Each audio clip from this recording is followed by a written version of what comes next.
je veux vous montrer une fonctionnalité très intéressante de Squarespace. Cela nous permet de modifier votre palette de couleurs globale et également la police de l'ensemble de votre site web en quelques clics.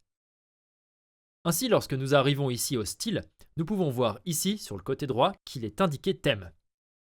Il s'agit de notre thème actuel que nous utilisons pour notre site web. Mais nous pouvons facilement le changer en cliquant simplement sur les thèmes.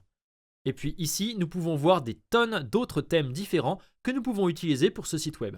Nous pouvons donc simplement cliquer sur chacun d'eux, puis il le prendra pour notre site web, et nous pourrons voir un aperçu de ce à quoi il ressemblerait avec ce nouveau thème.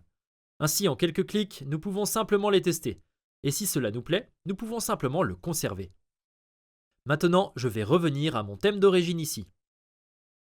Mais vous pouvez également modifier chaque partie de ce thème. Alors peut-être que j'aime les couleurs, mais je n'aime pas les polices pour ce thème.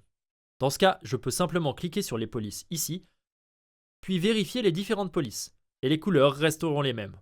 Mais les polices changent en fait en fonction de ce que je sélectionne ici. Et c'est la même chose avec les couleurs.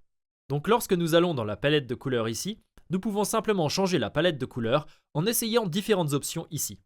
Et si vous voulez aller encore plus en détail, nous pouvons cliquer sur cette flèche ici à droite. Puis nous pouvons simplement entrer et changer chaque couleur individuelle de cette palette. Donc voici la palette actuelle que nous utilisons. Et si vous voulez changer l'une de ces couleurs, nous pouvons simplement cliquer sur la couleur que nous voulons changer, puis nous pouvons simplement la changer ici.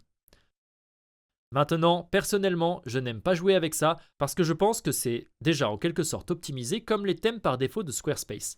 Mais il est bon de savoir que nous pouvons réellement changer chaque couleur individuelle si nous le voulons. Et c'est la même chose avec vos polices et aussi vos boutons. Donc ici, nous avons actuellement ce type de bouton.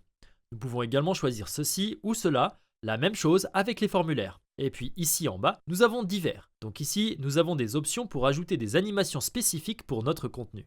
Ainsi, lorsque nous allons dans les animations ici, nous pouvons choisir la manière dont le contenu apparaîtra lorsqu'un nouveau site est chargé. Par exemple, nous pouvons le configurer pour qu'il s'estompe et que le contenu s'affiche alors en fondu. Ou vous pouvez le configurer pour qu'il glisse et qu'il glisse alors du bas vers le haut. Je pense que l'effet de fondu est superbe, donc je vais m'en tenir à l'effet de fondu. Maintenant, enregistrons nos modifications, puis cliquons sur quitter.